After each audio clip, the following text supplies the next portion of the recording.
एक बार भगवान के सेवक ने भगवान से कहा, आप सारा दिन मूर्ति बनकर खड़े रहते हैं, आज आपकी जगह मैं आपका रूप धारण कर लूंगा और आप आराम से घूम आओ।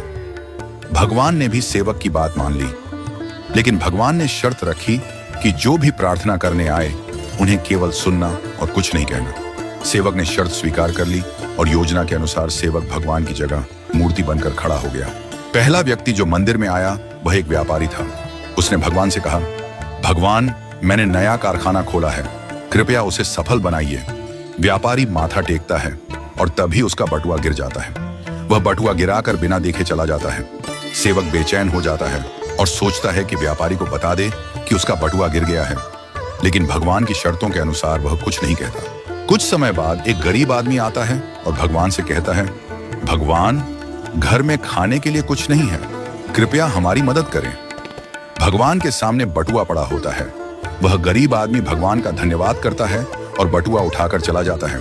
फिर एक नाविक आता है और कहता है, भगवान, मैं 15 दिनों के लिए समुद्र की यात्रा पर जा रहा हूं, कृपया मेरी यात्रा में कोई समस्या ना हो। ठीक उसी समय व्यापारी पुलिस के साथ आता है और कहता है, यह नाविक मेरा बटुआ चुराकर भागा है। पुलिस नाविक को पकड़ कर ले जाती है।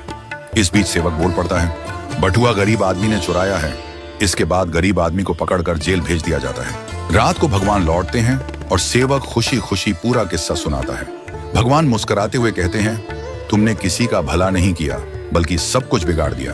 वे आगे कहते हैं, व्यापारी का बटुआ गिरना कोई बड़ा नुकसान नहीं था, वह गलत धंधा करता है, और अगर उसका बटुआ गरीब आदमी को मिल जाता तो उसके बच्चों को भोजन मिलता और उसकी परेशानियां दूर हो जाती। भगवान ने कहा, नाविक जिस यात्रा पर जा रहा था वहां एक तूफान आने वाला था। अगर वह जेल में होता तो उसकी जान बच जाती और उसकी पत्नी विधवा होने से बच जाती। भगवान ने यह भी कहा, कभी कभी जीवन में हमें समस्याएं आती हैं और हम सोचते हैं कि यह हमारे साथ ही क्यों हुआ, लेकिन हमें समझना चाहिए कि इसके पीछे भगवान की योजना होती है।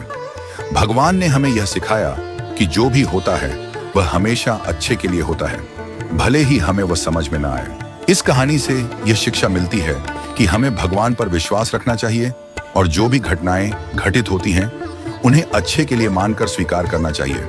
भगवान की योजना हमेशा हमारे भले के लिए होती है और कभी कभी हमें उस योजना को समझने में वक्त लगता है।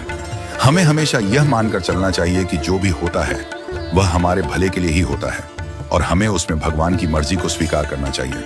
हमें कभी भी किसी स्थिति में निराश या हताश नहीं होना चाहिए, क्योंकि हर घटना के पीछे कोई ना कोई गहरी योजना होती है जो हमारे जीवन को बेहतर बनाने के लिए होती है।